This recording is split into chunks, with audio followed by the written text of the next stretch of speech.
Hey guys, welcome to Sippin' and Spillin' with Sid from 3 Mississippi. How are you doing? I'm back. I'm back in Mississippi. I feel like I've been gone longer than a week. I know the week before I left, I was so busy that I only did a couple of Sippin' and Spillins because everything that I was working on, I was working on editing and getting videos out and ready for when I was going to be gone and that week that I was getting ready to leave. And so I didn't have much to report. It was just kind of chaotic and crazy. So now I'm having to play catch up a little bit. You guys may have noticed we didn't post anything on Friday. Mike was going to try to get a video out while I was gone, but he got so slammed, and Frankie had activities like every day. Now that school started, the activity list is just kicked up quite a bit. So she's gone a lot after school, and there was the first football game and she wanted to go to that. There was just a lot going on. So they ended up not, getting a video out on Friday like we normally do, which I was a little bit bummed about, but it's like, I can't really, I can't be mad. It is what it is. But they were going to film some stuff this weekend so that I had things to edit for Monday, which is today. I know you guys are seeing this Tuesday. But they didn't get a chance to, so I won't have a video on 3 Mississippi for you guys on Tuesday either, but I will have something on Friday because I have this week to film, and edit and do all those things. I had a bunch of laundry to do, and Frankie cleaned the house, to a teenager standard, so I'm still at some point going to need to, judge that, but it's not bad. She did a pretty good job, I will say. She did do a pretty good job, but every week I clean. So she cleaned, I guess, on Saturday. So I'll probably, Friday need to clean the house again, which is fine. And then, all the animals were alive. So that was good. Well, that's not true. The one bird was hatching out chicks, and there was nary a chick out there when I got back. And they both had said they had seen chicks, and then they were just gone. Like, there weren't even bodies left. So I don't know how many hatched out. I never got the full story on that, but they were all gone, and the rest of the clutch had been abandoned. So I cleaned everything out today.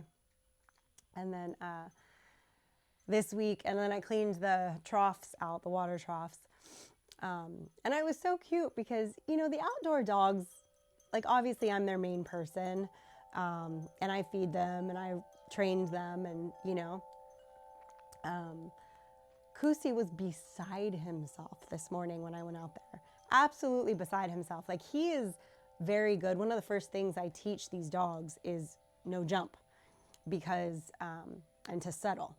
Because as puppies, they grow very quickly and they get very big, and, 120 pounds jumping on you is a lot. And so that's like the first thing I teach them. And that was one of the first things he learned, and he's always been very good about it. He's never tried to jump. He's always been very good about it. He was so happy to see me. He was like doing that thing that dogs do when they kind of cry a little bit, and he was just like, he couldn't contain himself, and he started jumping in the air, and he wasn't jumping on me, but he was like jumping up and jumping in the air, and just couldn't, he was pushing himself against me, and he just was like so happy I was back. And so it was really kind of cute. I was like, Kusi, I had no idea you felt this way. Like, I knew he liked me, and I knew I was like his person, but I've never seen him react quite that way. So he was just so happy to see me. And Tashka, of course, was happy too, but he was just really happy. So that was kind of sweet. And then Bunko, of course, was thrilled to see me. I called him when I pulled up in the driveway. I got home late last night. I'll give you guys the rundown on my trip in a minute, but when I pulled in last night, when I got out of the truck, I started calling for him to see if he would come out while I was getting my luggage and stuff out. And I thought, well, he must be a little further away because he didn't come running up. And so a little while later, I had gone inside, and I was finally making myself some dinner and stuff. And after I ate, I was like, oh, I forgot to go back outside and see if Bunko came. And he was sitting in front of the door when I opened the door, just waiting for me. And so I loved on him for a little while, and then I went back inside, and then he kept meowing and yelling outside the door. He was like, no, come back. And then we had coffee together this morning and cuddled for a while. So, and as you guys may be able to tell, I'm a little congested. It's much better than it was. I'm still, I started getting sick while I was there, and I don't know when I say sick, I think it was more of like sinuses, like the dry weather versus like an actual virus or bacteria that has infected me with something, because I didn't have a fever, and not to be gross, but all my stuff was clear. But it definitely made me feel a little run down, you know. And then you can also feel that way when you're staying in a hotel and kind of on weird schedule anyway. So I was kind of feeling a little like, ugh, for most of the week. It started coming, Tuesday I had a really, really bad sore throat. And well, I'll back it up a hair. So I get in on Sunday, and Sunday was nice. I got in a little bit late. My plane was delayed by just a little bit. My room was not ready yet because it was like, I think it was like 1:30 in the afternoon. So I was like, okay, I'll go to the store and I'll pick up, I needed things that I didn't fly with, like contact solution. And I wanted to get some bottles of water, you know, big things of water for the room, because I brought one of these cups so I could just have water with me on the go. And, you know, just kind of, I try to, you know, save money and whatever in the spots that I can. And so, so I was, you know, went and did that, and I did a couple other little things, and kind of poked around my old neighborhood a little bit, my old neighborhood, like the neighborhood I grew up. And then drove down there to the hotel and, you know, got checked in, and got settled in my room. Oh, and I got takeout from an Indian restaurant that I really like, that's in my old hood. And, you know, came back to the room, unpacked, had dinner, you know, got to bed relatively early. Then the next day I saw my mom in the afternoon, and I think I went and saw one of my girlfriends that night. And then Tuesday morning I was seeing my aunt first thing, and I still felt fine Tuesday morning, or I wouldn't have gone to see my aunt if I was feeling funky. And spent a little time with her, and then drove down again and saw my mom. And then I think it was that night my throat started to get a little bit sore. Oh, and then I went and saw my girlfriend. That was the night I saw my girlfriend for a little bit, I think. It was Tuesday night. Went over to her house, and we hung out a little bit. And then this is my friend Christy, who's actually Frankie's godmother. So I actually got to spend a lot of time with her, which was really nice, and much needed for both of us, I think. And so that night, my throat was so sore, it kept waking me up. Like it was that kind of sore, like I was gargling glass. And I thought, well, this is not good. And then the next day, I was just blowing my nose like crazy. And but I didn't, you know, I could tell I didn't have a fever or anything. So I went and got some saline spray, and I kept doing that. And the next day I stayed in the hotel room a little bit longer and kind of got some extra sleep and drank more water and did the saline spray a ton, and, you know, as best I could. And I started to feel a little bit better. My sore throat went away. But I was real raspy, and I sounded, you know, kind of like this. And so it's been a combination of congested and just a faucet, like blowing my nose constantly. And we had a nice bonfire at the beach one night, and I got to see, you know, a couple of my friends that I grew up with. I went up to Mount Soledad, which is now a veterans memorial. It's a big cross on a hill in La Jolla that overlooks like the entire city, and the coastline. And it's kind of a special spot for my dad. And, you know, my dad's been gone now for 11 years as of this last week. And so it was the day before his anniversary, and I was like, well, I'm in La Jolla. I'm going to go up to Mount Soledad and walk around a little bit and spend some time with Dad in a way, you know. And so I went and did that, and then, you know, went and saw my girlfriend Christy and her family, and we had that was the night we had the bonfire. And Thursday I saw my mom again for a while, and then Friday, and I think I saw Christy again that night. And then Friday, or one of those nights, I saw my friend Forrest. We went to dinner one of those nights. I think it was earlier in the week. It's kind of a blur. And some people, we forgot to take pictures. So I got pictures with some of my friends, and a couple of us, we just forgot. We got to talking, and 4 hours later, you know, we just didn't take pictures. So, yeah, but some people I did. And then Friday, went to this little restaurant that my friend, who was my maid of honor in our wedding, who I've known since I was 2, the other side of her family owns this restaurant, and it's across the street from the bar that I used to work at and that Mike his band used to play at. And it was always sort of like our go-to if like we were going to all get together, a bunch of us, to go out, or, or after a rodeo or something like that, that's where we would go. And so I got a couple of my girlfriends together, so I kind of see everybody at once, and we went to dinner, and we only stayed there till like 9 something. And then my girlfriend, Christy, was having a pool tournament, so I went and joined her.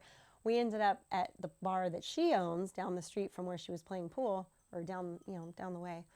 And we stayed there until like 4 in the morning talking. Now, the bar was closed. All the employees were gone. She's the owner. Yeah, we sat there and hung out till 4 a.m. And then I went back to my room and took a nap, pretty much. And then her washer and dryer had taken a sad dump. They were not happy, so we went out and picked a new washer and dryer, and then we had lunch together, and I had to say goodbye, and that was hard. And so, yeah, so then it was time to come back, and we, I had to get up real early, 2 in the morning, man. So this is the story. This is what happened. 2 in the morning. Now, granted, just keep this in mind. Downtown San Diego is a very happening place, okay? There's lots of parties. There's lots of bars. There's those pedicabs through the streets that are lit up like carriages, It's screaming and yelling, music on street corners, and it's a lot, right? I didn't realize that it was like that every night of the week nowadays, and it is, and it's insane. And they closed down one of the main roads, and they closed down 5th, which is right in the middle of where I was staying in Gaslamp. I was staying on E, which is right off of 4th, and all the streets down there, except for like 2, are one way. So with one of the major roads that connected where I needed to go shut down, GPS could not figure out how to reroute me, and I was like, I can't figure out how to get there. So every time it was, and I was coming from a different direction, like every time I came home or came to the hotel. So it was kind of tricky because I just never, it was never like I found a good way to get back. But anyway, the last night I was there, I was leaving Sunday morning, so it was a Saturday night.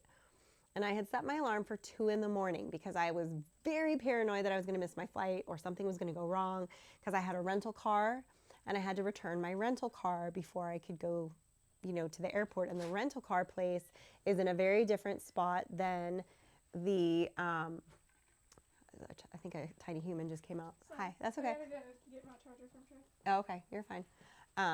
And the rental place is like a 15 to 20 minute shuttle bus ride away from where you have to walk into the airport.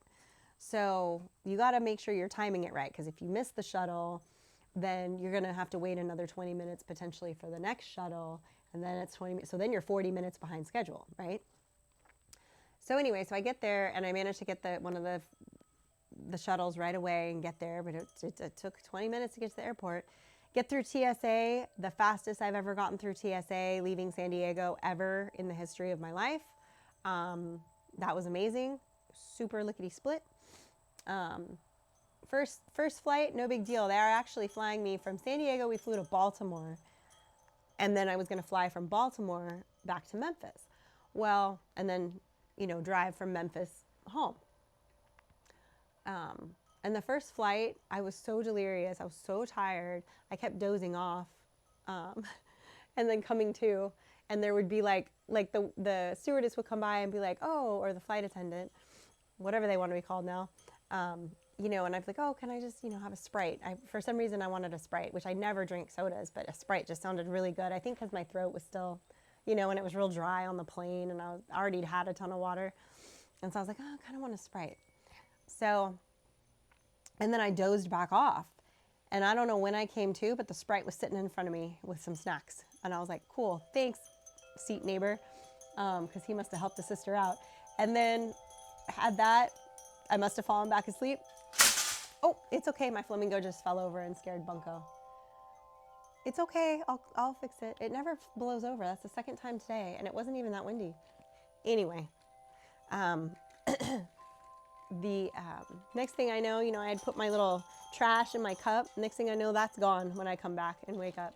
But anyway, so when I'm at the airport, or before I leave for the airport, the hotel, this is the whole thing I was trying to tell you. See, I'm a mess today.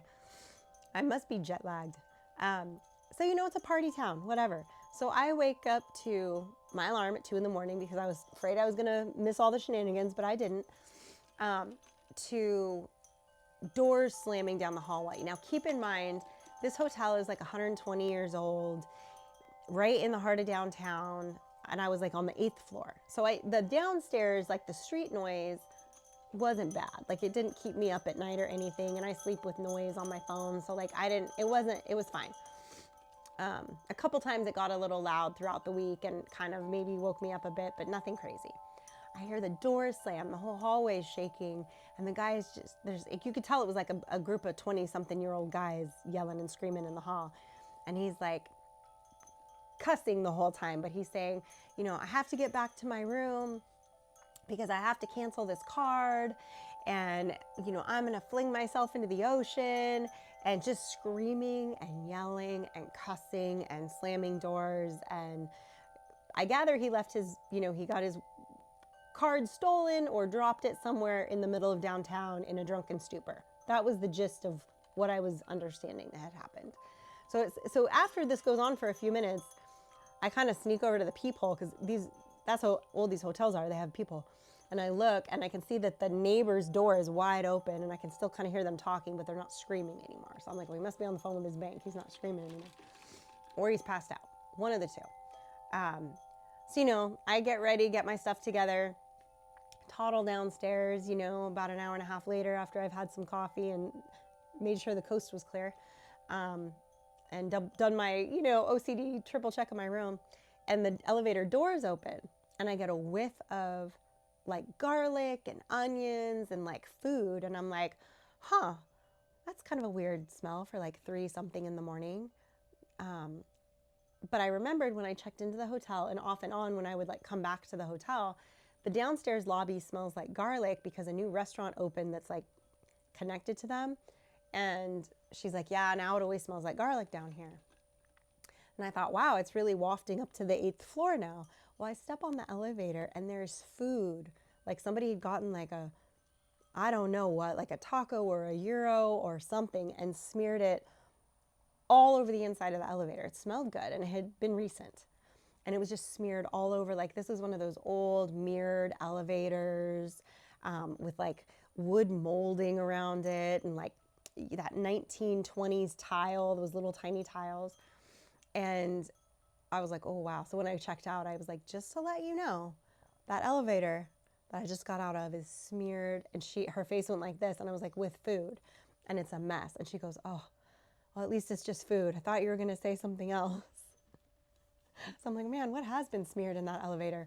But, and I told her what had happened. So I was like, I don't know what kind of state their room's gonna be in. And I told her which room it was because I knew which door had been open. I was like, just to let you know, not to narc on them, but just to let you know. So that was my excitement at the end of my trip.